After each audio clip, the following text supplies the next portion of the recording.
Hi everyone, this is Poonam. Welcome to my YouTube channel. आज हमारी class 13 है। जैसे कि आपको पता है, हम ऑलरेडी सीडीपी की कंप्लीट सीरीज स्टार्ट कर चुके हैं, जिसमें आज का हमारा जो टॉपिक है लर्निंग अधिगम क्या होता है। मोस्ट इंपॉर्टेंट टॉपिक है, आपके एग्जाम में ये देखने को मिलता है। ये क्लासेस उन बच्चों के लिए हेल्पफुल है जो स्टेट लेवल पे टेट एग्जाम की तैयारी कर रहे हैं। चाहे आप एसटेट की प्रिपरेशन कर रहे हो, C TET, MP TET, UP TET, REET, RPSC, और मेरे जो बीएड फर्स्ट ईयर के स्टूडेंट हैं उनके लिए भी ये क्लास काफ़ी इंपॉर्टेंट होने वाली है।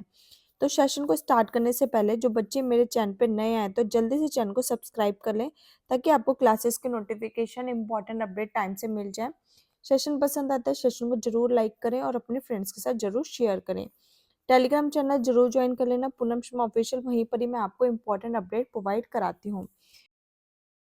ओके, आज का सेशन स्टार्ट करते हैं। लर्निंग अधिगम क्या है, मोस्ट इंपॉर्टेंट टॉपिक है। इस टॉपिक से आपके एग्जाम में बहुत सारे क्वेश्चन मिलेंगे। ठीक है, चलिए, लर्निंग होता क्या है। ठीक है, लर्निंग का मतलब क्या है, सीखना। जब हम किसी काम को सीखते हैं और उससे हमारे व्यवहार में स्थायी परिवर्तन आता है, उसी को हम अधिगम कहते हैं। तो हम कह सकते हैं कि अधिगम एक प्रक्रिया है जिससे व्यक्ति के व्यवहार में वांछनीय परिवर्तन, मीन्स स्थायी परिवर्तन, परमानेंट चेंजेस आते हैं। गेट्स व अन्य के अनुसार अनुभव एवं प्रेक्षण के द्वारा व्यवहार में परिवर्तन ही सीखना कहलाता है। ठीक है, हम किसी चीज से जो एक्सपीरियंस करते हैं और ट्रेनिंग पाते हैं, ठीक है, उससे हमारे व्यवहार में क्या आता है, परमानेंट चेंजेस आते हैं।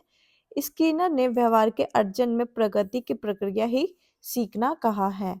ओके, अब अधिगम की विशेषता कौन कौन सी है। अधिगम सार्वभौमिक होता है, हम सब सीखते हैं। ओके, अधिगम आजीवन चलता है, अधिगम जीवन पर्यंत चलता रहता है, लाइफ लॉन्ग प्रोसेस होता है। अधिगम का एक लक्ष्य होता है। ठीक है, हम क्यों लर्निंग करें, अभी आप क्यों पढ़ रहे हो, क्यों सीख रहे हो, क्योंकि आपका क्या है, एक लक्ष्य है। आपको एसटेट का एग्जाम, सीटेट का एग्जाम, किसी का भी आपको एग्जाम है उसको क्लियर करना है। तो ये क्या होता है, गोल डायरेक्टेड बिहेवियर होता है। ठीक है, अधिगम अनुभव का परिणाम होता है। ठीक है, अधिगम से हम क्या करते हैं, एक्सपीरियंस करते हैं। ठीक है, जो रिजल्ट होते हैं उसको एक्सपीरियंस करते हैं। अधिगम औपचारिक और अनौपचारिक दोनों होता है। औपचारिक जो आप स्कूल में सीखते हो, एक टाइम होता है, रूल रेगुलेशन होते हैं। अनौपचारिक जो आप घर पर आस पड़ोस फ्रेंड के साथ सीखते हो। ठीक है, उसके लिए कोई भी टाइम नहीं होता, रूल एंड रेगुलेशन कुछ भी नहीं होता, वो अनौपचारिक कहलाते हैं। अधिगम का स्थानांतरण हो सकता है, अधिगम का ट्रांसफर हो सकता है। अधिगम सार्थक एवं जीवन उपयोगी होता है। ठीक है, अधिगम व्यवहार में स्थायी परिवर्तन होता है। ठीक है, अधिगम की अभी मैंने आपको डेफिनेशन ही बताई है कि अधिगम का मतलब क्या होता है, कि अधिगम का मतलब है किसी भी चीज को सीखना और अपने व्यवहार में स्थायी परिवर्तन करना। ओके, अधिगम अभ्यास के द्वारा मजबूत किया जाता है। अगर हम किसी भी काम को बार बार करते हैं, उसकी प्रैक्टिस करते हैं, तो उससे जो हमारा अधिगम होता है वो काफी स्ट्रांग हो जाता है। अधिगम बहुआयामी, मल्टी डायमेंशनल होता है। अब अधिगम को प्रभावित करने वाले कारक। ठीक है, अधिगम को प्रभावित करने वाले दो कारक होते हैं। ठीक है, एक तो होता है आपका निजी कारक और एक होता है आपका वातावरणीय कारक। ठीक है, निजी कारक जो स्वयं से जुड़े हैं, जो हमारी वजह से होते हैं।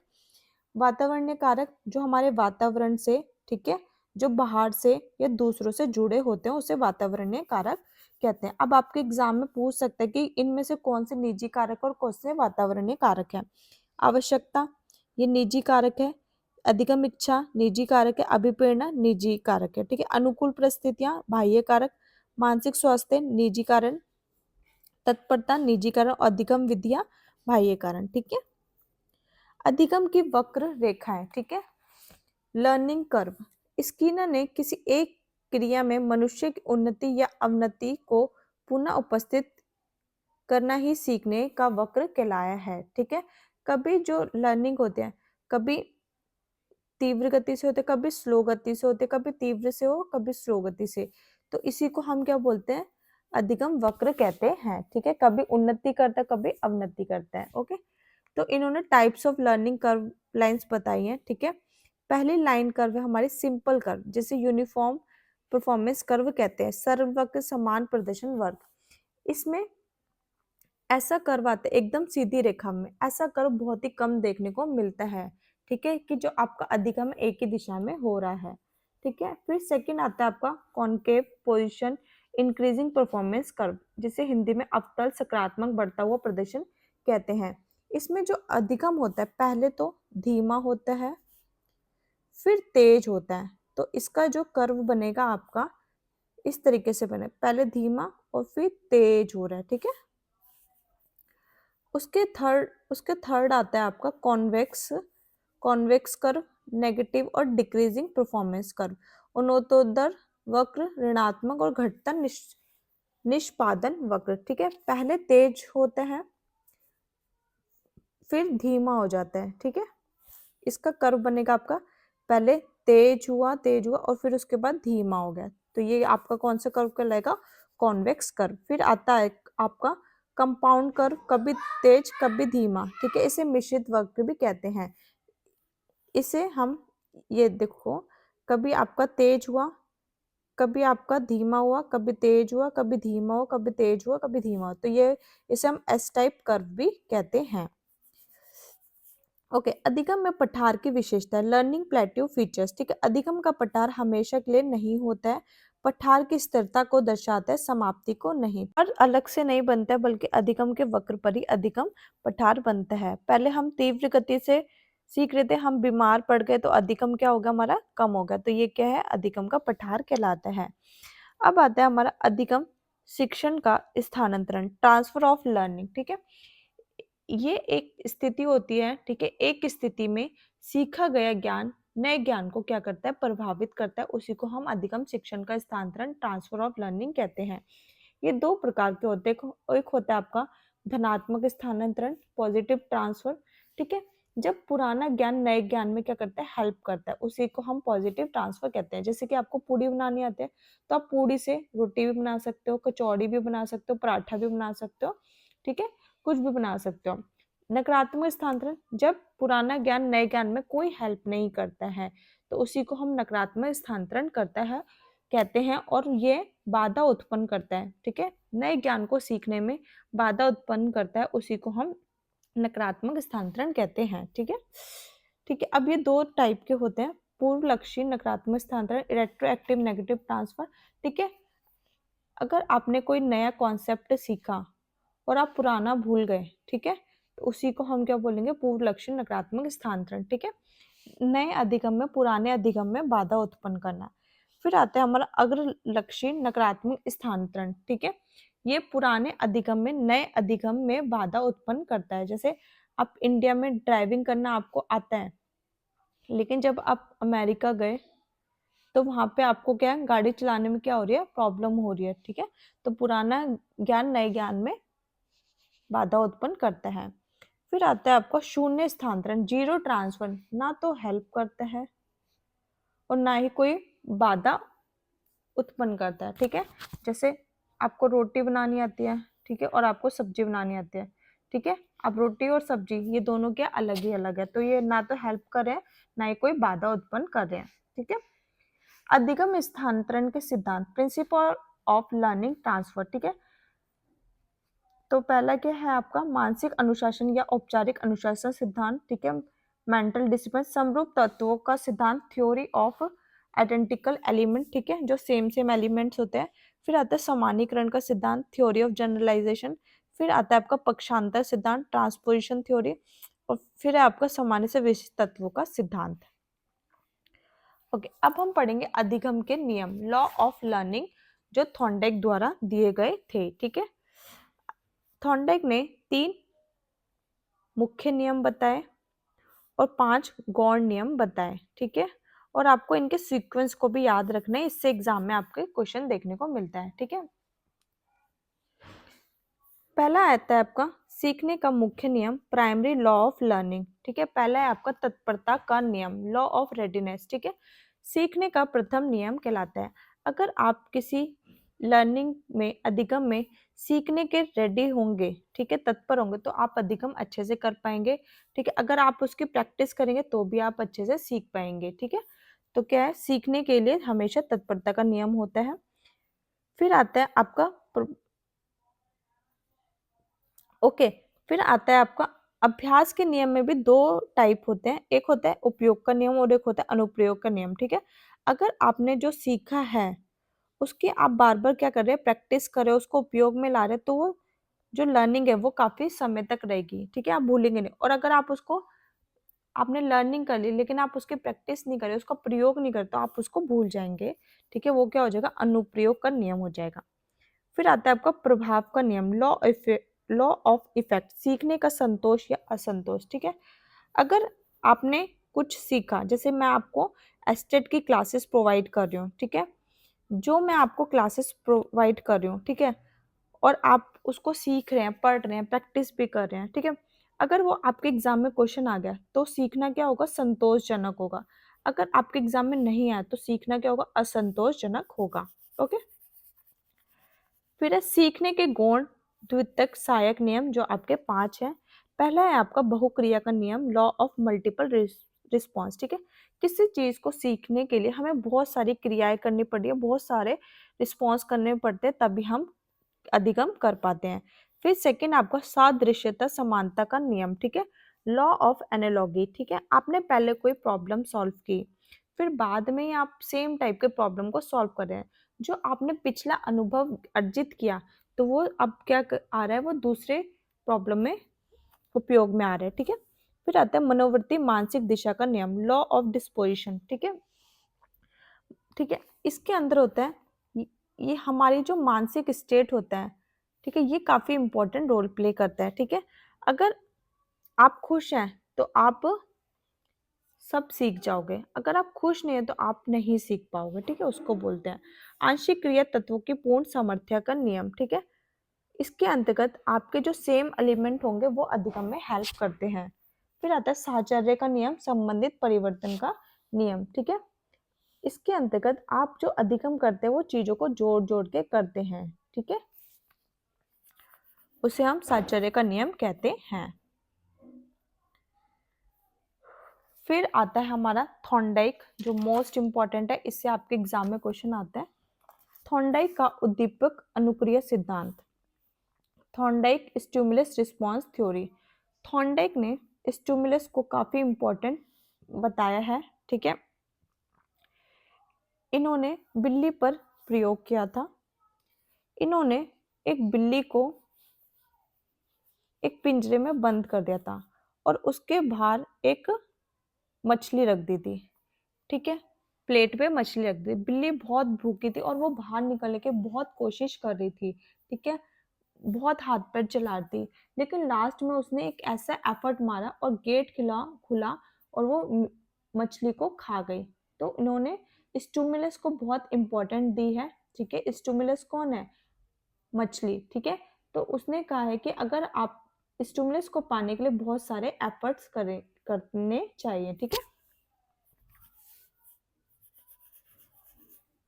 तो इसी नियम को संबंधवाद सिद्धांत पर कहा है, कनेक्टिज्म थ्योरी का है। इन्होंने प्रयास एवं त्रुटि के सिद्धांत दिया, ट्रायल एंड एरर थ्योरी दिया है। इन्हें शिक्षा मनोविज्ञान के जनक, फादर ऑफ एजुकेशन साइकोलॉजी का है। इन्होंने पशु मनोविज्ञान के जनक, फादर ऑफ एनिमल साइकोलॉजी का। इनकी बुक का नाम था एजुकेशन साइकोलॉजी और एनिमल इंटेलिजेंस। आई होप अच्छे से क्लियर हो गया होगा। ठीक है, फिर आता है आपका सीखने का अनुक्रिया उद्दीपक सिद्धांत। ठीक है, अब सीखने का अनुक्रिया उद्दीपक सिद्धांत। ठीक है, अब इसमें स्किनर ने, यह सिद्धांत आपका स्किनर द्वारा दिया गया था। इन्होंने चूहे और कबूतर पे एक्सपेरिमेंट किया था। चूहे को स्किनर बॉक्स कहा गया और कबूतर पैर को कबूतर पेटिका बॉक्स कहा गया। ओके, इन्होंने जो इम्पोर्टेंस दिया है, रिस्पॉन्स को इम्पोर्टेंस दिया है, लेकिन थॉर्नडाइक ने उद्दीपक को इम्पोर्टेंस दी है। उद्दीपक कौन था, मछली। ठीक है, अब रिस्पॉन्स क्या है, इन्होंने कहा है कि अगर हम रिस्पॉन्स करते हैं और ये जो जो उद्दीपक है वो अगर हमें सही मिल रहा है तो हम सही जगह रिस्पॉन्स कर रहे हैं। ठीक है, अब इन्होंने जो प्रयोग किया था वो किस पे किया था, चूहे पे और कबूतर पे। उन्होंने एक पिंजरा लिया, ठीक है, उसमें चूहे को बंद किया और उसमें 2 बटन थे। एक बटन से उस चूहे को करंट लगता है और दूसरे में चूहे के लिए खाने के लिए दाने आते हैं। ठीक है, अब चूहे ऐसे घूमते हैं वहां पे, अगर एक बार चूहे का पैर इस बटन पे आता है तो चूहे को बहुत ज्यादा करंट लगा। फिर नेक्स्ट टाइम वो जाएगा वहां पे, नहीं जाएगा।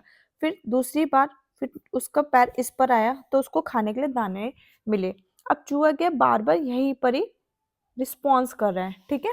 तो किसी अनुक्रिया से लाभ हो रहा है तो वो रिस्पॉन्स बार बार करेगा, ठीक है, और नहीं हो रहा है तो वो रिस्पॉन्स नहीं करेगा।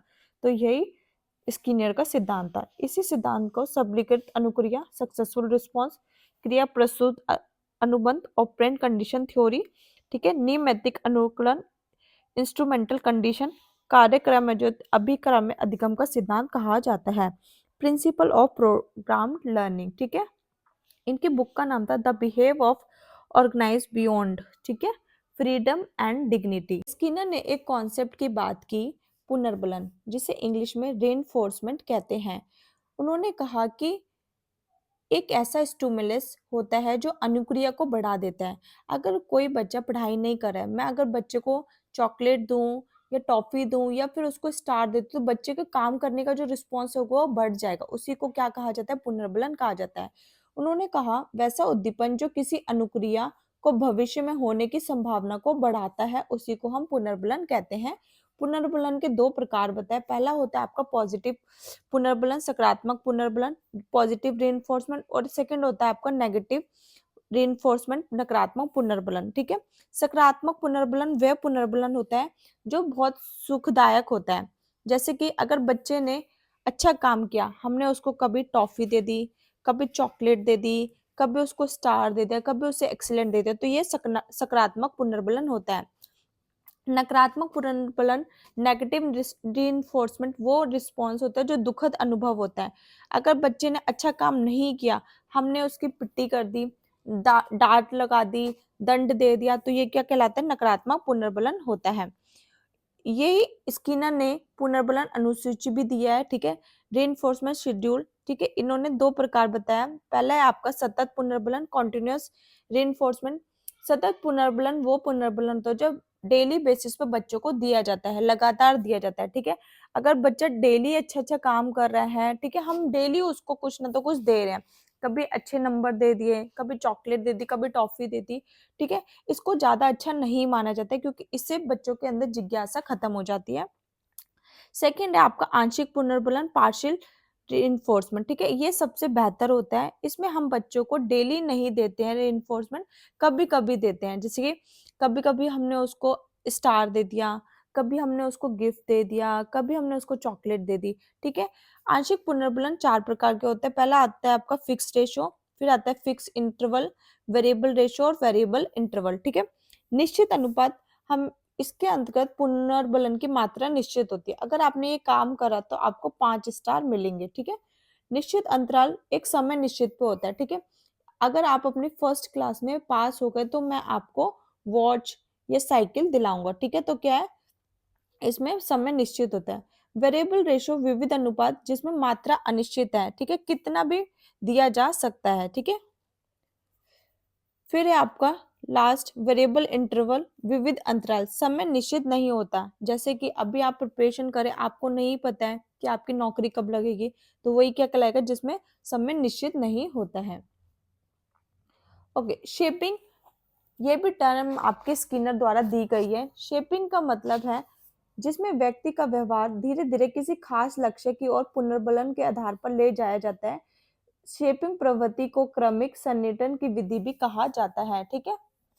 जो बच्चे पढ़ाई नहीं करते हैं, ठीक है, अगर हम उनको रीइंफोर्समेंट देते कि अगर आप डेली पढ़ाई करोगे तो आपको डेली चॉकलेट मिलेगी, वो पढ़ना नहीं चाहते, लेकिन हम धीरे धीरे उसका लक्ष्य की ओर ले जा रहे हैं, तो यही क्या कहलाएगा? आपका शेपिंग कहलाएगा। तो शेपिंग का मतलब ही होता है किसी चीज को आकार देना।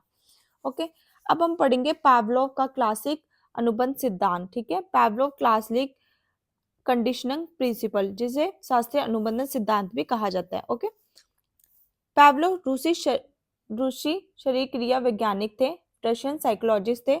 1904 में इन्हें नोबेल प्राइज दिया गया, ठीक है। इन्होंने अनुबंधित अनुक्रिया सिद्धांत दिया, कंडीशनिंग रिस्पॉन्स थ्योरी दी। इन्होंने कुत्ते पर एक्सपेरिमेंट किया, ठीक है।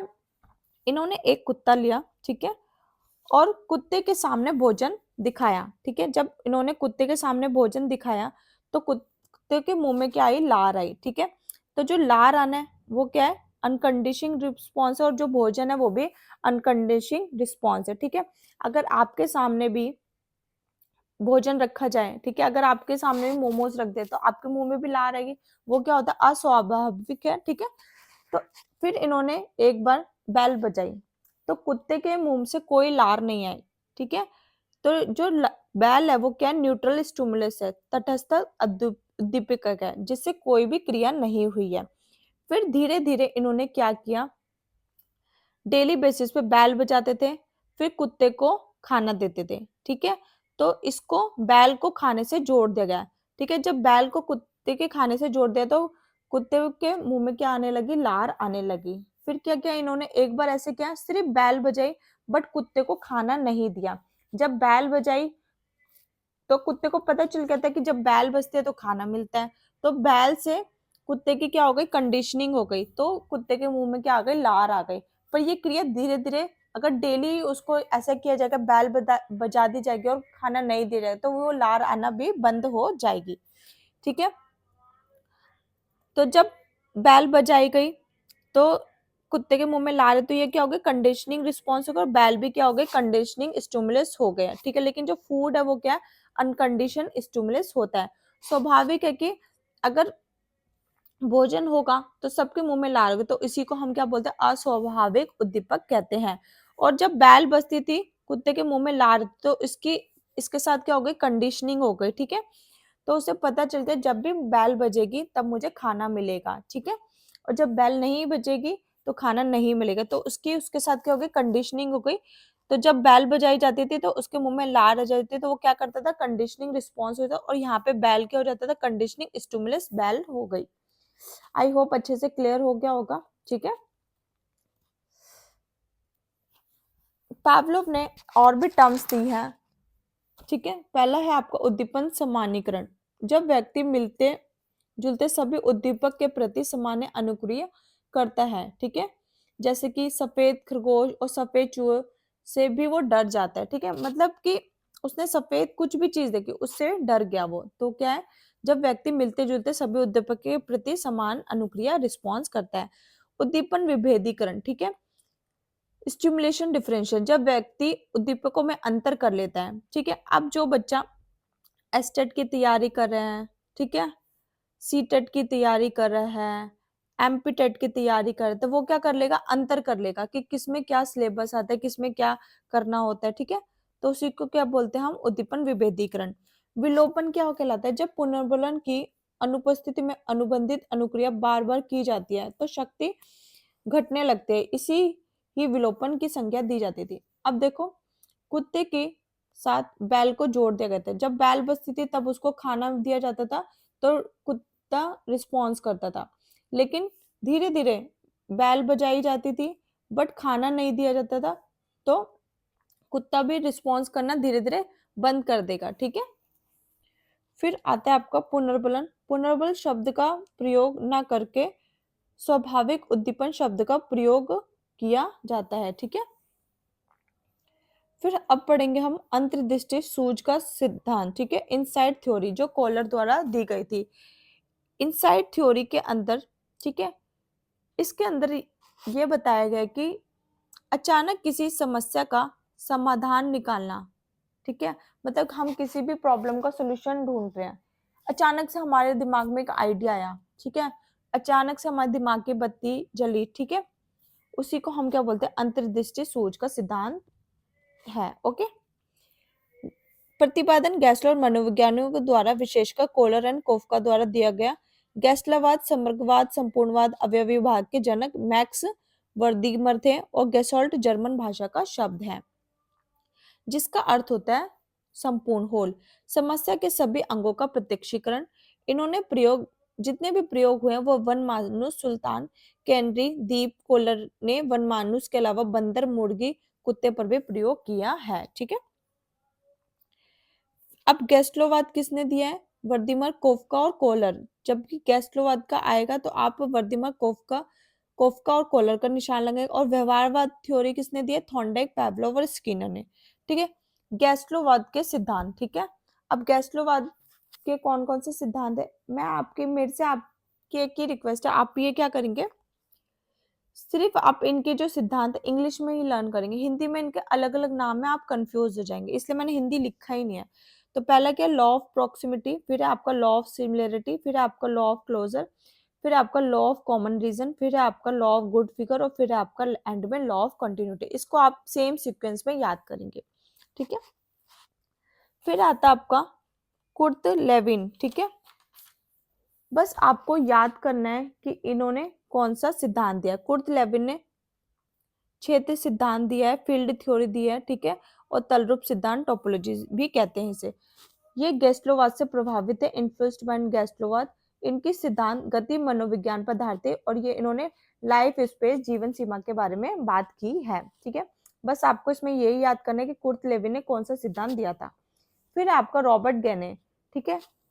रॉबर्ट गेने ने श्रेणीबद्ध अधिगम, अधिगम सोपान की या अधिगम की अंतरराष्ट्रीय अवधारणा दी है। बस इसको आपको लर्न करना है, रटना है, ठीक है। और इससे आपका स्टेप्स पूछे जाते हैं। तो इन्होंने 8 स्टेप्स बताए थे जो सीखने के लिए प्रयोग किए जाते हैं, ठीक है। पहला है आपका संकेत अधिगम, सिग्नल लर्निंग, ठीक है, जो सबसे निम्न स्तर होता है। सेकंड है आपका उद्दीपक अनुक्रिया। थर्ड है आपका श्रृंखला अधिगम, चेन लर्निंग, ठीक है। चेन लर्निंग आपके स्किनर क्रिया प्रस्तुत अधिगम पर आधारित है, ठीक है। फिर आपका फोर्थ शब्द साचार्य अधिगम, वर्बल एसोसिएशन लर्निंग। फिफ्थ है आपका विभेदन, अंतर करना, डिस्क्रिमिनेशन। सिक्स्थ है आपका संप्रति निर्माण, कॉन्सेप्ट लर्निंग। सेवंथ है आपका सिद्धांत अधिगम, रोल लर्निंग। फिर है आपका एट्थ समस्या समाधान, प्रॉब्लम सॉल्विंग, ठीक है, जो आपकी उच्च स्तर का होता है, ठीक है। इन्होंने बुक दी है, रॉबर्ट गेने ने, इनकी बुक का नाम था द कंडीशन ऑफ लर्निंग। फिर अब हम बात करेंगे अल्बर्ट बंडूरा। अल्बर्ट बंडूरा ने सामाजिक अधिगम सिद्धांत दिया था। इन्होंने बोला कि बच्चा नकल करके सीखता है, ठीक है। इन्होंने अवलोकनात्मक, प्रेक्षणात्मक, निरीक्षणात्मक, ऑब्जर्वल बिहेवियर दिया, ठीक है, अनुकरणात्मक अधिगम दिया, ठीक है। इन्होंने एक एक्सपेरिमेंट किया बच्चों पे, बच्चों को एक कमरे में बंद कर दिया और उनको एक हिंसात्मक मूवी दिखाई और उनके हाथ में एक हथौड़ी दे दी, ठीक है। अब बच्चों ने जो जो मूवी में देखा, उन्हीं बच्चों ने उसी डॉल के साथ वो ही किया। तो इन्होंने कहा कि जो जैसा बच्चे देखते हैं वैसा ही व्यवहार करते हैं, ठीक है। इन्होंने learning by observation involves a sequence of 4 steps बताए, ठीक है। इन्होंने 4 स्टेप्स बताए। पहला है आपका अटेंशन, रिटेंशन, फिर थर्ड है आपका रिप्रोडक्शन, फिर आपका मोटिवेशन, ठीक है। पहले बच्चे क्या करते हैं, ध्यान करता है, ठीक है। किसी के व्यवहार को क्या करेगा, ऑब्जर्व करेगा, देखेगा। अगर वो बंदा सामने से झूठ बोला है, ठीक है, तो उसके बाद वो क्या करेगा, अवधारण करेगा, उसको भी धारण कर लेगा कि इसने झूठ बोला है। फिर उसके बाद क्या क्या, पुनरुत्पादन, तो फिर वो खुद भी झूठ बोलेगा, मतलब हमने भी झूठ बोला, ठीक है। फिर मोटिवेशन, यही उसको क्या मिल जाती है, प्रेरणा मिल जाती है। अब है आपका कार्ल रोजर्स का अनुभवजन्य अधिगम सिद्धांत, ठीक है। Carl Roger experiment learning theory, ठीक है। इनका मानना था कि हम जो भी सीखते हैं अपने अनुभव से सीखते हैं, ठीक है। इन्होंने गुथरी प्रयोग, इन्होंने बिल्ली एवं खरगोश पे किया था। इन्होंने समीपता का नियम, प्रतिस्थापन सिद्धांत दिया, लॉ ऑफ प्रॉक्सिमिटी दिया। फिर आपका आता है चिन्ह अधिगम, टोलमैन, साइन थ्योरी, टोलमैन द्वारा दिए गए। इन्होंने कहा कि हम बजाय शब्दों के हम चिन्हों से ज्यादा सीखते हैं। अगर हम बच्चों को ट्रायंगल के बारे में बोलेंगे, शब्दों से नहीं ज्यादा से सीख पाएंगे, अगर हम ट्रायंगल बना देंगे तो इससे ज्यादा अच्छे से सीख पाएंगे। फिर है आपका एबिंगहॉस, जिन्होंने अधिगम मनोवैज्ञानिक दिया, लर्निंग साइकोलॉजी दी, शिक्षण अधिगम सामग्री को निरर्थक सामग्री बताया। इन्होंने कहा कि जो भी टीएलएम होते हैं, टीचिंग लर्निंग मटेरियल होते हैं, वो एकदम मीनिंगलेस होते हैं। आई होप आपको लर्निंग का चैप्टर अच्छे से क्लियर हो गया होगा। अगर कोई भी कंफ्यूजन है तो आप मुझसे कमेंट करके पूछ सकते हैं, ठीक है। ओके, काफी मोस्ट इम्पोर्टेंट टॉपिक है, इसको आपको समझना बहुत जरूरी है, इससे आपके बहुत सारे क्वेश्चन आपके एग्जाम में पूछे जाते हैं। ओके, आज का हम सेशन यहीं खत्म करते हैं। अब हमारी केवल 2 वीडियो और रह गई हैं सीडीपी की, उसके बाद हमारी बिल्कुल सीडीपी कंप्लीट हो जाएगी और उसके बाद हम प्रीवियस ईयर क्वेश्चन लगाएंगे। ओके, चैनल पे जो बच्चे नए आए तो चैनल को जरूर सब्सक्राइब कर लेना। सेशन पसंद आता है, सेशन को जरूर लाइक करना और कमेंट करके जरूर बताना कि आज का सेशन कैसा लगा। जितना अच्छा आपका रिस्पॉन्स होगा, आपको उतनी ही ज़्यादा कंटेंट वीडियो प्रोवाइड्स कराई जाएगी। ओके, आज का सेशन हम यहीं ख़त्म करते हैं। Thanks for